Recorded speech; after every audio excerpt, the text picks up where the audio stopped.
Hi everyone, and welcome to another episode of Small Talk. Today we are talking about another 5 small box games.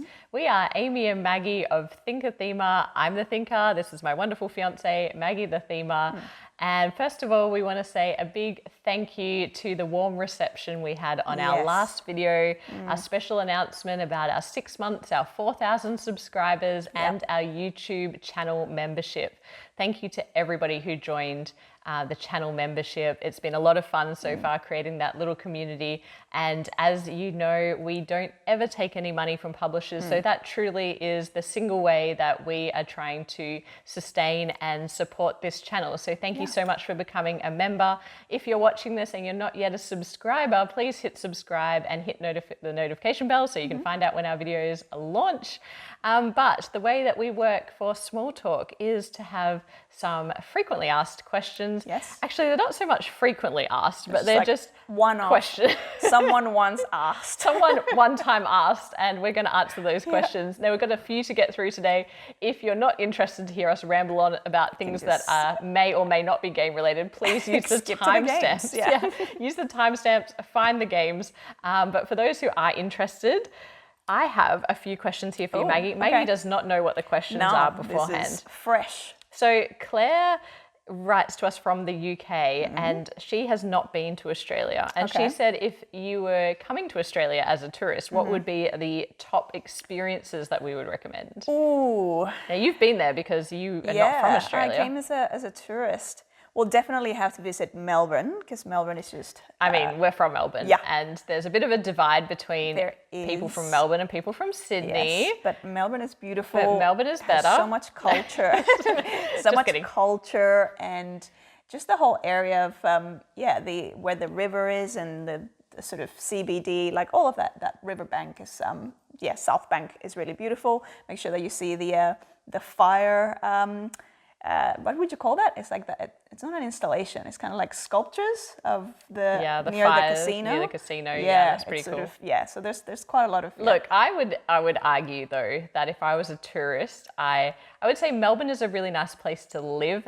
Sydney is probably the better place to go as a tourist. Because, and my mom would agree. Yeah. My mom was always like, I know that you live in Melbourne, but Sydney's my. But there's all the classics, and you get to see like the Sydney Opera House and the Harbour Bridge and all of those classic icons of Australia, the Australian landscape. This is true. Also, like Queensland, which is where I spent a lot of my time growing up. Surfers Paradise and like Brisbane and the Sunshine Coast, all of those areas. Of course, there's the Great Barrier Reef. So that is something you should try and see in your lifetime. Go snorkeling, go diving before the poor thing disappears. Yes. So I think Australia is really beautiful. I think the things that we really pride ourselves on are probably our beaches as well, because there's lots of beaches. Yeah, because most of the population, of beautiful beaches too. Yeah, because if you don't know, most of the population in Australia lives along the east coast, and it's basically all coastal. So you very rarely live too far away from the beach, the sand and the surf. So come visit. Yes. Come visit, Claire. We'll show you around. Now, Pascal from the Netherlands, who is a member of our channel, asked how we prepared for the start of the channel. How we prepared? Yeah. What did we do to prepare for the beginning of ThinkerThemer? Did we prepare? I feel like we just kind of like hit record and we did. Well, we obviously had a good think about what the logo was going to be and what the name of the channel was going to be. Yes. And that's where it just made sense that, and this was you like thinking of this, that this is how we approach games. We approach games from such different perspectives and it just made sense. So I think we did know the name. We had gone and looked and gotten the logo design. We'd gotten the intro design. Yeah, I'd been dabbling a little bit in doing some written reviews just for our friends and family who are not really into board games, so it wasn't a very good test. They were humouring it more than anything. Yeah, they were like, oh, cute. But yeah, then we just decided to hit record and see what happened. So we didn't really prepare, but... No. Yeah. Yeah, it was just like, well, let's just talk about what we think. Yeah, really. Yeah. So that's a pretty easy question. Yeah. Raymond says, "What's a game that's yet to be made that we would most want to play?" So, what would it center around? Would it be a particular thing, a network, or a time period? What would the goals of the game be? This question is too overwhelming for a themer to try and answer because I have so many feelings. So many ideas and so many. Yeah, I think. Oh, I'll let you start because I have a lot of thoughts that I need to organize. Have you got anything that you? I know. Well, I know I've been waiting for the full transcendental type game, and I know I've got now. We've got Karmaka, which is actually about like you start going from a dung beetle all the way through to transcendence. Yes, we haven't played it. No, yet, well, yeah, we haven't played it really. No. So we've set it up. That's right. I haven't played it we've yet. set it up, but we haven't actually played. So I'm excited to check that out. But I would like almost like a big box version of that, like something really layered and really full on that sort of takes me on a transcendental journey. I'm much simpler. I'm really easy to please. So I think anything that's food related or particularly food related is probably really going to always draw me in. But they tend to be lighter games, so I wish there was like heavier games. Well, Food Chain Magnate is probably the heaviest. Well, that is. But it's not really a food game. Like that's the thing. It's more of a business. It's more of a business and marketing essentially. How you're marketing your products. Yeah, anything that's kind of travel related or food related or plushie related. No, like an arcade game. Yes. Yeah, so that would be my thing. And of course, it has to have some clever mechanics. It doesn't have to be heavy. For me, it would have to be heavy. I want it to be. Yeah, you like kind of crunchy, heavy games. You like long I want games. something that's long. It has to be playable solo. So it's something that I can play solo. But something that has many, many different strategies to try. It can't just be a one. No, I just want something pony. clever. No, well, there you go. Something clever. You've got different things to offer, both of us. That's right. We're still looking for the elusive games. That perfect unicorn game. Terrence asks, what gets you more fired up competitively, in a group or head to head? I would say definitely head to head, because even if we're in a group, I'll get really competitive just with Amy. Like I don't actually care what's happening with anybody else. That's like true. I don't care if our friends win. I just really deeply care if I am losing badly to Amy. I don't mind. Like I'm not about winning. Well, no, because it's not about me winning like greatly to you, because I also don't enjoy that. I just don't want to lose. No, you just badly, don't want to lose. badly. I know you're the worst loser. I'm not a great. She's such a brat loser. when she loses. Yeah. Just Only runs away. Again, like not with our friends. It's just against you. Yeah, just with me. Yeah. I think probably in a group, because in a group there's a lot more to. Like with one person, I find it much easier to just, try and best that one person. But when there's multiple people doing all different strategies, it's more confusing and there's more things to watch. And so I feel like that brings out the best in me, because I'm trying to like navigate everybody, Okay. So, if someone takes that worker placement spot and then I want to do something over here, but then someone else does something to disrupt that. Like there's just so much more to keep track of. I find that I get annoyed as a solo player and a multiplayer solitaire type player. I get annoyed when I want to try a strategy and then everybody else is getting in the way of me trying to fulfill that strategy, and then it just makes me want to go, well, I can't wait till I can play this solo and see how that strategy plays out without anybody else interfering. So Maggie gets most fired up when she's by herself. So well, no, it's like when I want to be by myself, and I don't get to be by my. Yeah, I'm such a lonely child. Yeah, only child introvert. Syndrome. Yeah. And then the last one is Mirko asked, who wrote to you in Spanish, because Spanish is your first language. I think you read the original comment, because he asked, when we got together, did we have any cultural shock? Or is there anything that gets misinterpreted between the two of us? Because you're from South America and I'm actually from New Zealand. I'm half Chinese, I'm from New Zealand, but I live in Australia and I grew up in Australia. Yes. Cultural shock. Well, I'd been living in Australia for a while, so it wasn't Yeah, when we met, you had been, Probably that, like, and this is something that happens not just in Australia, but all sort of like English-speaking countries. You guys shower a lot. Shower a lot? Like shower many times a day, and it's like that's such a waste of water. It's like, we gotta get it in once a day, and that's enough. You just hate showering. It's got nothing to do with conservation. But I heard who was it? I think it was now I can't remember her name, but there was someone else who was from the Dominican Republic, and was saying the same thing. Like she and her partner, she was like, oh, he just showers constantly. I'm like, what are you doing? I'm like, oh, that's the same. And like her partner was, I think from the US. So I'm like, maybe it is a cultural thing. Or maybe it's just you and this other person. Maybe I don't know. just the two of us. We're just not friends of. I mean, it doesn't mean that I'm like stinky. I feel like I need to like put that out there. Yeah. It's not that I smell it. It's just once a day is enough for me, I think. Yeah. You do at least no, 2 showers. I'm not showering every second of every day. I have sometimes 1 shower. 3. No, 2 showers, morning and night. Anyway, I feel like this has gone into some weird territory. That was the culture shock, probably. Cultural shock is also, I think there's a lot of Australian sayings that Maggie Strange is words. still discovering. Even like we've been together for 10 years. Pretty good now, but there's still there's still something. the odd word that I will say, and Maggie will be like, "What does that mean?" Yeah. What was that most recent one that you can think of? I think like if you're driving a car and you're going really fast and you're saying that you're fanging it, and you're like, what? Like, what? What? Yeah. Yeah, no idea. No. Yeah. So there's because a fang, I think like that kind of fang, like vampire fangs. But what is it? Because it's like the fast motion of your foot hitting the pedal. I don't know. I don't think there's any kind of rationale. But there are a lot of Australian slang words. Yeah. We like to shorten things. I think like Australia is the only place that started Macca's. Macca. Yeah, Macca's. Like Macca's, like McDonald's. No one calls it McDonald's here. No, it's like, always Macca's. It's always Macca's. Yeah. But it's just like, it's like that, but with everything. Mm-hmm. The service station or the petrol station is the servo. The servo, Yeah.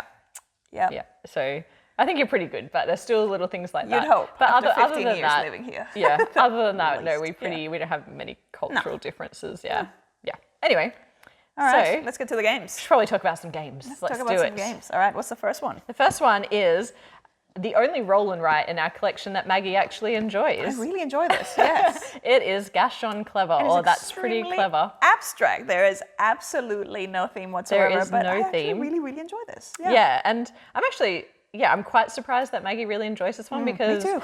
I don't actually know why. I keep putting roll and writes in front of her that have more theme and are potentially heavier. And this is, like you always say, oh, it's not heavy enough, but this is not that heavy, but you still really enjoy it. I think it's because I enjoy the puzzle. I feel like it's very concentrated. So it's and it doesn't overstay its welcome. And it's like you get enough of the synergies and this combo with that and this triggers that, and then the game is over and then it's like done. I feel like often roll and writes either will be too long or and you're still doing the same thing, so then I kind of lose focus. And again, like I'm still waiting for the roll and write that makes me feel thematically immersed, which will be the thing to keep me going for longer. But I think that's why this one, I really enjoy the puzzle, and I don't need the theme. Yeah, and like this is such a little game that you can take anywhere, and it's it's really easy to set up and play. Like we were carrying it around when we were traveling, and I remember we sat down with some friends and just played it in a cafe, just over and over and over again. And like a teeny tiny side table. Yeah, like, and also at the airport when we were waiting for our flight, I think waiting for escape rooms. In between escape rooms? Yeah, in hospital, I've played this like one time when I was in hospital. We played. Anyway, so this game has it's gotten a lot of love. And the thing I like about it mechanically is that it's really interesting because you get to roll a whole group of dice, 6 of them, and you're going to keep 3 of them for your own scoring.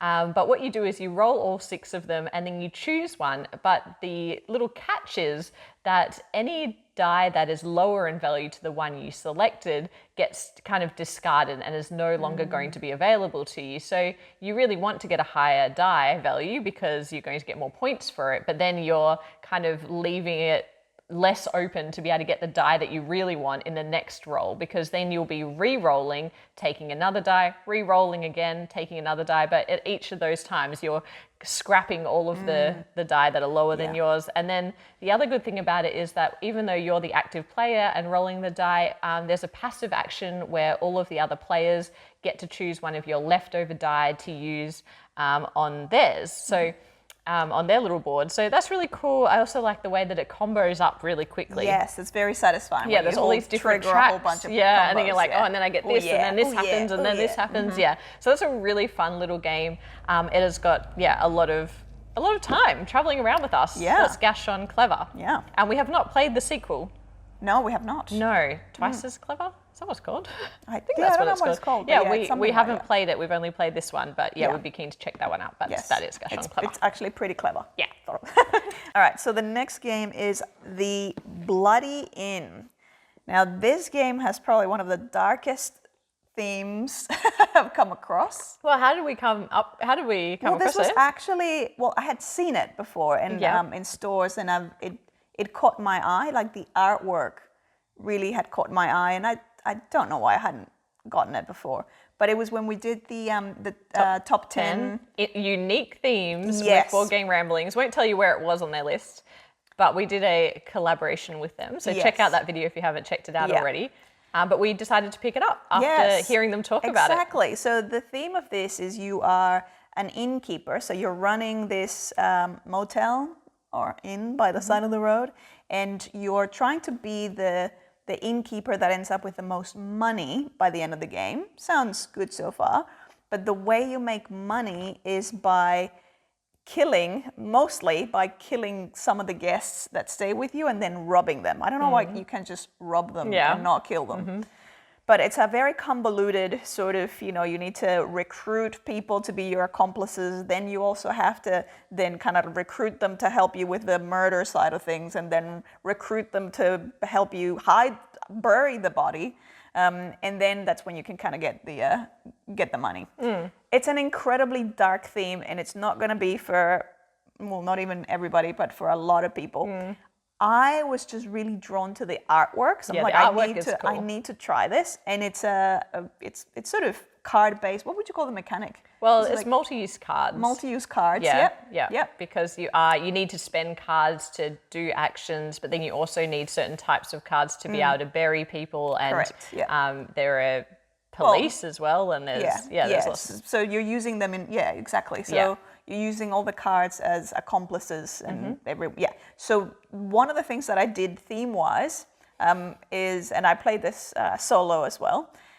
You played it a lot solo. I played it a lot. I actually really, really enjoy this game, because one of the things that I started doing is this challenge with myself of what's the most points that I can get? Like, how rich can I get without killing a single person? So it's like, without absolutely any murder, what is the highest possible rate? You should start a challenge. If you've got this game and you play and maybe you haven't played it solo, give it a go solo and try and get as high a score as Maggie can get without killing a single person. Yep. And that is how a very nice themer gets around a pretty dark theme. Yeah, because obviously, like murder and all that sort of stuff. It's completely counter to the idea of the game, though. Entirely. But it's like, I don't care. But I actually, because I really love the art, and I actually really love, I don't know why I love playing with cards. The mechanics of the game. Yeah, but I love playing with cards and doing that whole kind of like optimizing each round, and And the mechanics, I really didn't get into this game. And I don't know if it was the theme, because it wasn't so much the theme. I don't really enjoy the idea of killing people. I also didn't enjoy the fact that there were not a lot of females in the illustrations. That was kind of annoying me. But then your sister made a good point. That you don't really want to be killing women or any sort of violence towards women. I know, but then it's also, why wouldn't I don't know. It was just it was a bit strange, but so that was a bit strange. Okay. But then the mechanics, I felt like the game was a little slow for me. You were needing to you could only really achieve one thing on your turn, and then you had to save up 2 actions, and then everything kind of resets. And you needed to have enough cards to do certain actions. Then there were a lot of resetting, and I don't like games that are quite slow or require a lot of tidy up between turns. I just get a bit bored. Which weirdly, that's what I enjoyed, in the solo, because you can you very love quick. Fiddliness. Yeah, exactly. I do love fiddliness, and it's very quickly. I'm okay, I'm going to do this action, that action, and then reset. This action, that action, reset. Yeah. So we keep that as a solo game for Maggie. Definitely. And let's do a challenge for anyone that has it. Try and play the Bloody Inn with no blood. Yes. So it's just the inn. The dry inn. It's just the very friendly inn. It's just the inn. Yeah. The B&B. All right. The B&B. bed and breakfast. We're rebranding the games now. The next game is a game called Targi, and every time we do one of these episodes, one of our subscribers, Steve, in the comments always says, "Have you played Targi yet?" Play Targi. Tell us about Targi. And every week, I think I promise to play it. This week we did play a lot of Targi, actually, and I think we were a bit daunted by all of the cards and setting up the play space. We thought it might be a little heavier than what it actually was. Yeah, it's actually not. But once we got going, it's pretty straightforward. Yeah. It's really cool in that it is a 2-player only worker placement game. And the way that this gets set up is it's basically, I think it's a 5x5 grid that you set up of cards. And then you are placing meeples, and you're placing 3 meeples around the border cards to create 2 intersecting spaces where you will take the actions that are on those cards. And those actions will be to either take a resource that you're saving up, because you're saving up resources to buy other cards, or to take a card that you want to buy and add to your little player board / tableau of cards. Which is tribes. So you're building your tribes, and you need the goods I to didn't actually feel thematic build at all with this game. Yeah, I agree. It's quite the abstract. goods you do. Well, even then, it is pretty abstract. It's just it could be anything. It could. It could be anything.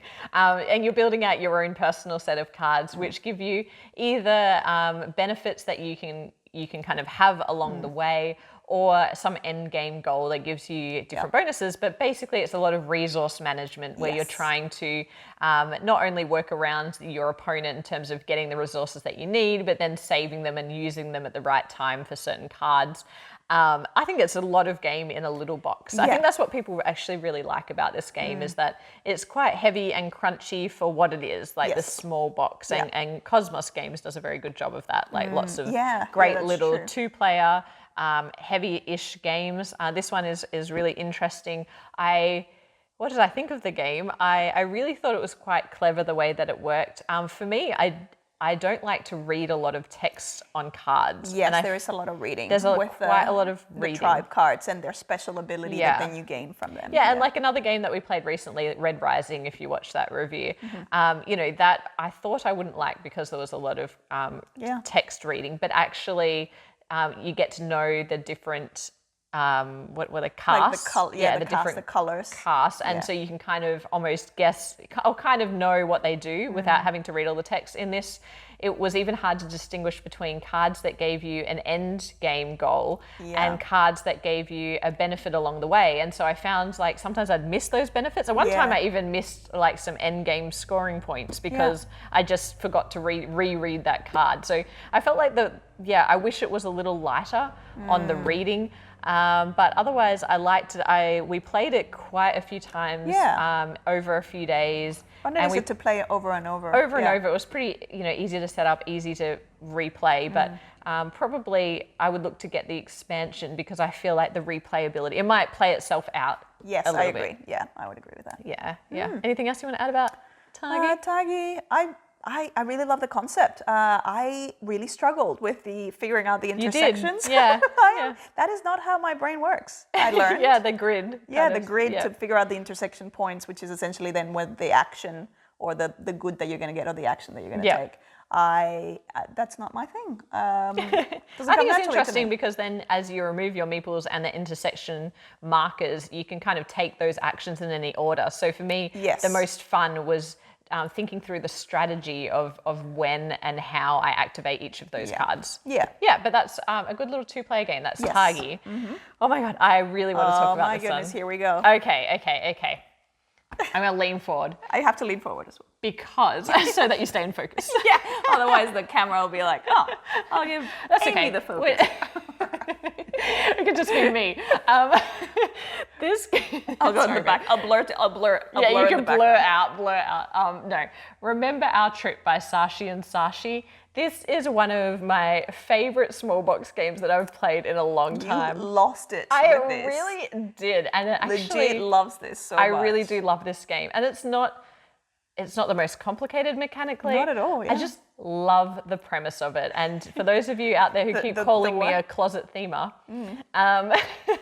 This theme really got me. And it's not so much just the theme alone, but it's the way that it interacts with the mechanics that I'm just like, that is so clever. I never would think to do that, because the way that it works is you and your opponents or your competitors have all gone on a trip together, and you've either gone to Japan or you've gone to Singapore, and you're all trying to collectively remember what you saw and where you saw it. So you all have a player board that is a grid, and you're going to be placing tiles on that grid.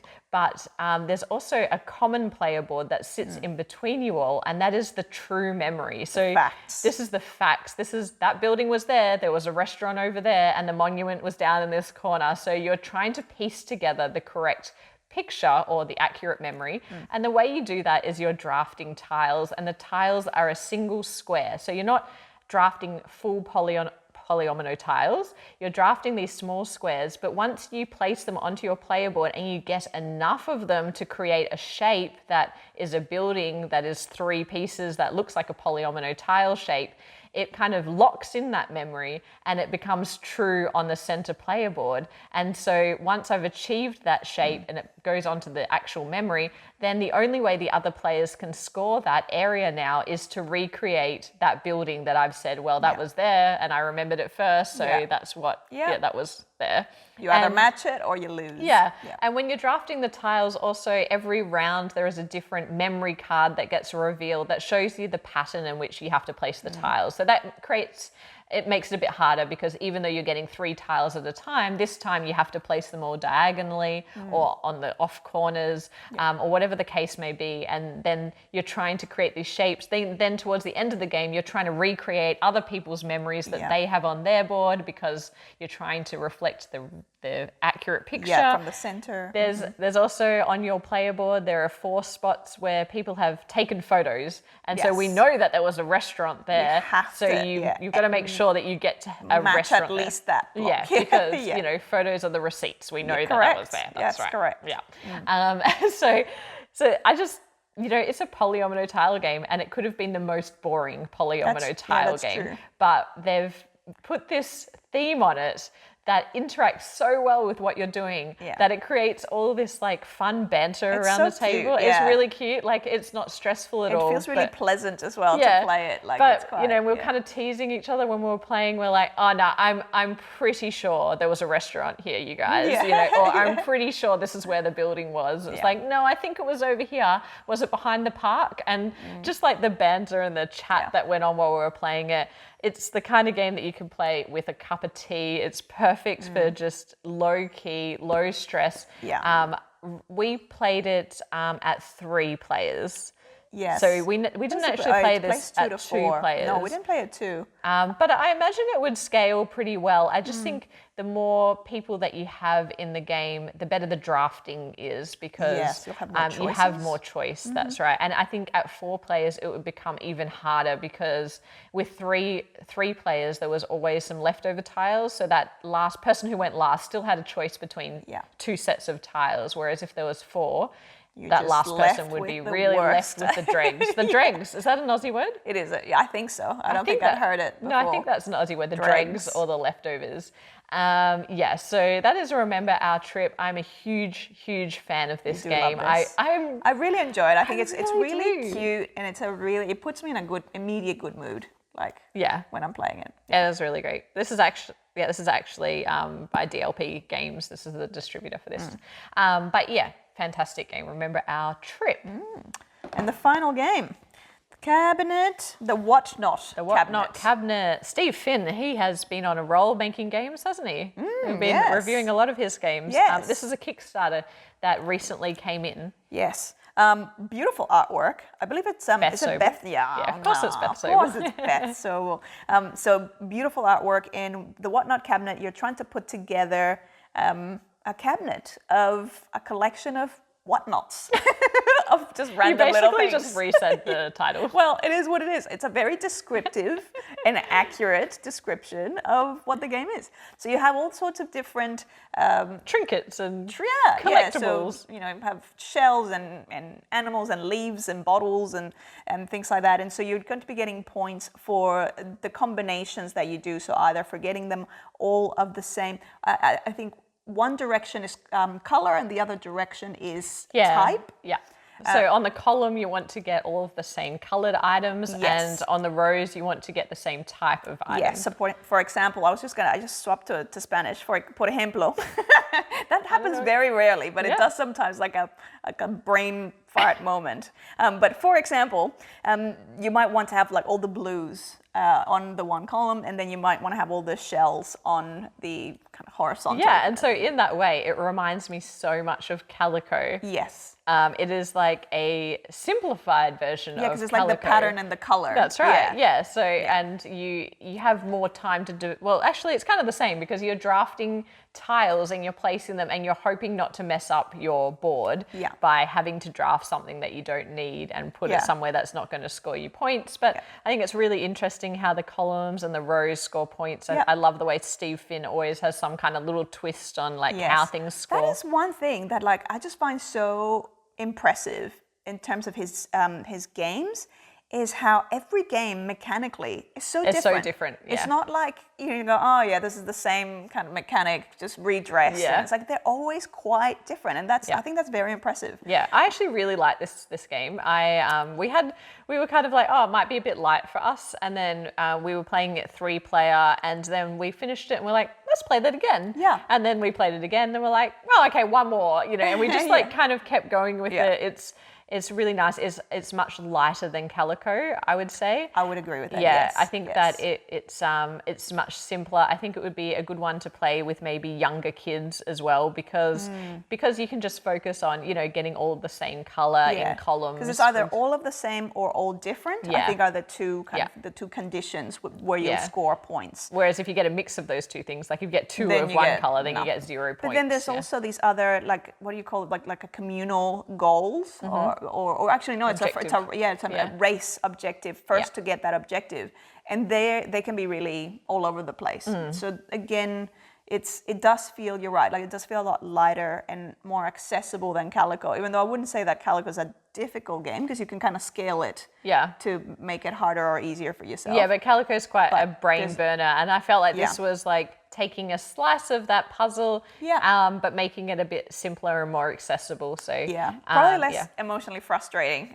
this one, because I think sometimes in Calico, if you're trying to achieve everything, you can get really worked up, as we learned with your mom, because she loves Calico, but then she kind of got into it so much that she was stressed out. Yeah, like trying her blood to pressure get would have everything been perfect.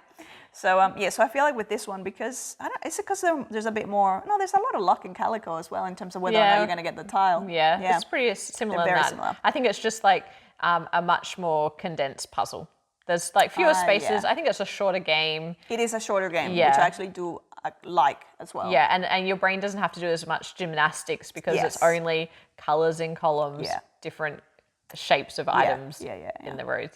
But Whatnot Cabinet was a really fun little lighter game if you're looking for a lighter game. And that's all our games. That's all our games. We made it through. We made it through. So thank you everybody for watching another episode of Small Talk. We're here every fortnight on our couch doing small talk, and we really enjoy it. And again, thank you so much to everyone who's helping to support the channel. Yes. We have just been overwhelmed by the messages of support, even if you're not able to join the membership, the YouTube membership. It's great to have you, just supporting us and saying nice things and about what our channel means to you. It's really overwhelming, and we can't thank you enough. So please stay tuned. We've got more videos to come. Next week will be back chat again, but we'll try and get some more big box game reviews in between those. But that's everything. So bye for now. Bye for now.